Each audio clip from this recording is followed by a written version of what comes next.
जर का तुम्हाला केस गळती, कंबरदुखी, गुडघेदुखी, रोगप्रतिकारक शक्ती कमी असे जर का आजार असतील ना, आणि याहीपेक्षा बाकीचे किरकोळ 100 आजार जे या एका वेगळ्या रेसिपीने बरे होऊ शकतात, माहिती आहे का तुम्हाला? चला तर आज ना आवळ्यापासून अगदी एक वेगळा असा पदार्थ तयार करूयात की जो आपल्या घरगुती उपायांमध्ये उपयोगी येईल आणि तो 100 आजारांवर उपयोगी असेल. तर इथं मी वजनी प्रमाणात अर्धा किलो मोठे आवळे घेतलेत. आता आवळे घेताना ना हे असे डाग लागलेले आवळे हे बघा किंवा खराब झालेले बाजूला काढून घेऊयात. तर हे जर आवळे आपण वापरले ना तर काय होईल, तर आपला पदार्थ जास्त दिवस टिकणार नाही. मग काय करायचं, तर हा आवळा जो आहे ना तो चिरायचा, खराब बाजू काढून टाकायची, मीठ लावायचं आणि डिशमध्ये ठेवायचा. येता जाता संपून जातो बरं का. तर आता हे आवळे जे आहेत ना ते एकदा आपण धुवून घेऊयात. आता आवळा खरं तर खूप बहुगुणी बहुउपयोगी असा आहे. जर का तुम्हाला वारंवार पित्त होत असेल, पित्तानं डोकं दुखत असेल, काही जणांना पित्ताच्या उलट्यासुद्धा होतात, तर यावेळी मोर आवळा हा उपयोगी येतो. हे तुम्हाला माहितीच असेल. वर्षानुवर्ष आपल्या प्रत्येक महाराष्ट्रीयन घरात मोर आवळा हे घरगुती औषध म्हणून कायम असतोच. तर आज आपण आवळ्याचा एक असा वेगळा पदार्थ तयार करणार आहोत जो तुम्ही रोज एक चमचा खाल्लात ना तर हे तुमचे सगळे आजार बरे होतील. तर चला आता रेसिपीला सुरुवात करूया. तर आता हे आवळे मी धुवून घेतलेत. धुतल्यानंतर आपल्याला हे आवळे स्वच्छ एका कोरड्या फडक्याने पुसून घ्यायचेत आणि कोरडे करून घ्यायचेत. याला अजिबात पाणी राहता कामा नये, कारण काय होतं, पाणी जर राहिलं ना तर मग याला बुरशी येण्याची शक्यता असते. म्हणून हे आवळे स्वच्छ कोरडे करून घेऊयात. आणि याच्यासोबतच आपल्याला गूळ वापरायचा आहे. गूळ प्रिझर्वेटिव्हचं काम करतो बरं का.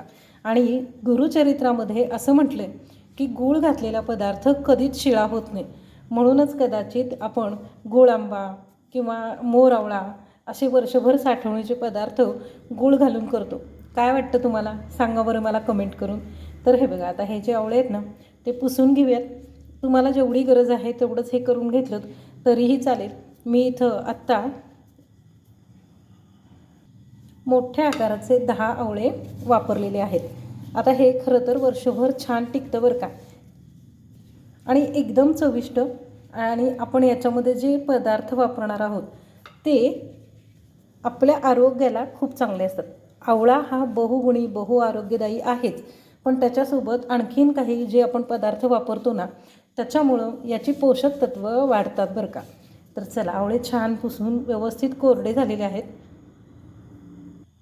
आता हे जे आवळे आहेत ना ते आपल्याला किसून घ्यायचे. आता मध्यम आकाराचे असे हे लहान मोठे आवळे जे आहेत ते मी 10 घेतलेले आहेत. आणि वजनी प्रमाणात म्हणाल तर साधारण अर्धा किलो होतात.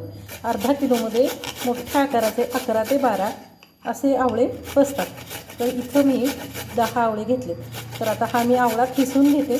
तोपर्यंत तुम्ही व्हिडिओ लाईक करून चॅनल सबस्क्राईब करून घ्या, म्हणजे मग तुम्हाला रोजच्या रोज असे नवनवीन व्हिडिओ पाहता येतील. तर बघा, आपला आवळा किसून झालेला आहे. आवळा किसल्यानंतर त्याच्या ज्या ह्या बिया राहतात ना तर ह्या बिया उन्हामध्ये वाळवायच्या आणि आपल्याला ह्याची आवळा पावडर करून केसाला लावता येते. अगदी तुम्ही जर का शिकेकाईमध्ये ही पावडर घातलीत ना तरीही चालेल बरं का. किंवा याचं स्क्रब करून चेहऱ्याला लावलं तरीसुद्धा चेहऱ्याची स्किन चांगली व्हायला मदत होते. तर चला, आता हे जो खिसलेला आवळा आहे ना तो आपल्याला मोजून घ्यायचा आहे. तर इथं मी हा बाऊल घेतला आहे. तुम्ही वाटीसुद्धा घेऊ शकता, वाटीच्या प्रमाणामध्ये आपल्याला करता येईल. तर हा खीस तुम्ही बघू शकता, हा बाऊल भरून झालेला आहे. तर आता हा पुन्हा आपण ताटात काढून घेऊयात आणि जेवढा खीस तेवढाच गूळ घ्यायचा. गूळ बारीक चांगला खिसून घेऊया. मग आता मी तर गूळ छान खिसून ठेवलेला आहे तो घेऊन येते हां. तर जेवढा आवळा आहे ना तेवढाच गूळ आहे, पण गूळ आपण एकदम घालणार नाही आहे. तर थोडा थोडा करून असं गूळ घालून घ्यायचा. आधी निम्माच गूळ घालूया आणि थोडासा बाजूला ठेवून देऊयात. आता हे सगळं मिश्रण एकत्र करायचं. आवळ्याच्या आंबटपणामुळं काय होतं, हे पटकन गूळ आणि आवळा एकजीव होतो.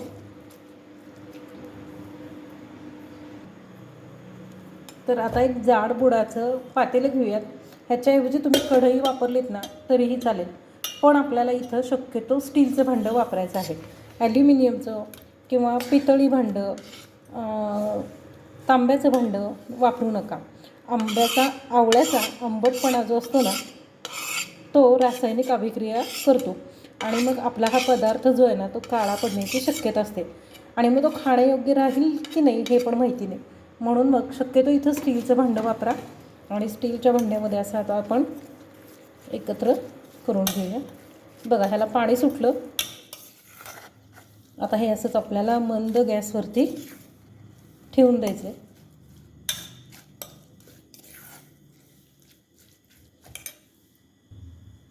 तर गॅस लावून घेऊया आणि बारीक गॅसवरती हे आपल्याला एक फक्त वाफ येतोपर्यंत ठेवून द्यायचं आहे. आवळा आणि गूळ छान असा शिजवून घेऊया.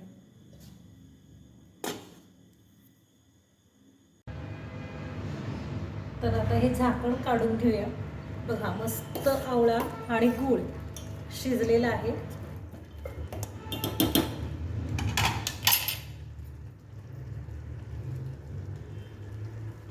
आता याच्यामध्ये सुंठ पावडर 1 चमचा, लवंगा 4 ते 5, 2 सोलून घेतलेले वेलदोडे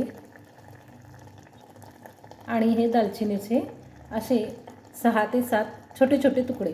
दालचिनी अवश्य घाला. हे सगळं साहित्य घालायचं आणि पुन्हा एकदा आता आपण हे शिजत ठेवून देऊया. आता 1 मिनिटभर शिजलं की नाही की झाकण काढायचं आणि याच्यामध्ये बेडगी मिरचीची पावडर जी रंगासाठी आपण वापरणार आहोत. तुम्हाला तिखट चव जर हवी असेल ना तर थोडंसं तिखटपणासाठी चटणी पूड घातली तरीही चालेल. आता हे बघा, हे छान हलवून घेऊया, एकजीव करायचं आणि मस्त असं शिजवायचं.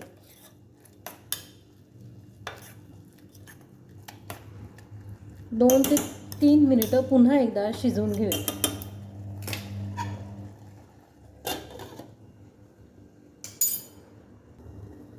अगदी मौसूद वर्षभर टिकणारा असा हा आवळ्याचा वेगळा पदार्थ म्हणजे आवळ्याचं गोड लोणचं किंवा चुंदा, तुम्ही काही म्हणू शकता.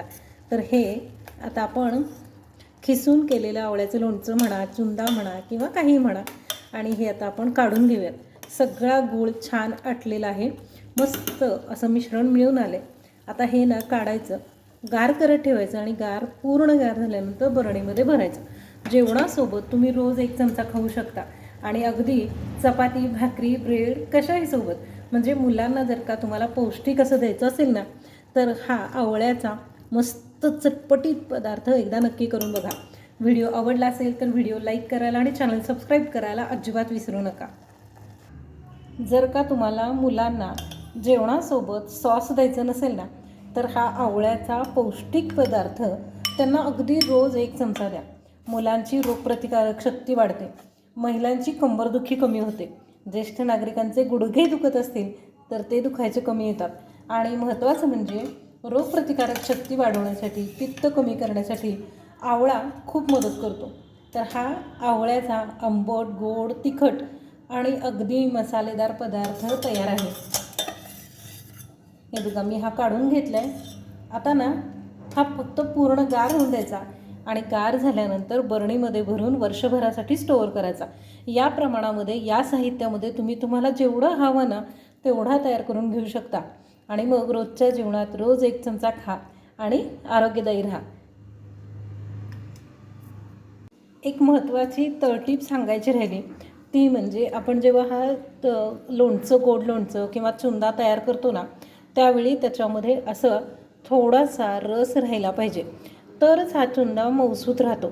नाहीतर काय होतं माहिती आहे का, गुळासोबत मग हा जास्त शिजवला की तो कडक होतो आणि कडक झाला की दाताला चिकटतो, खावा वाटत नाही. तर एवढी मात्र करताना काळजी घ्या की असा थोडासा त्याचा रस म्हणजे पाक शिल्लक राहिला पाहिजे. याला कुठेही जर का पाण्याचा हात लागला नाही ना तर हा मस्तपैकी 1 वर्षभर राहतो.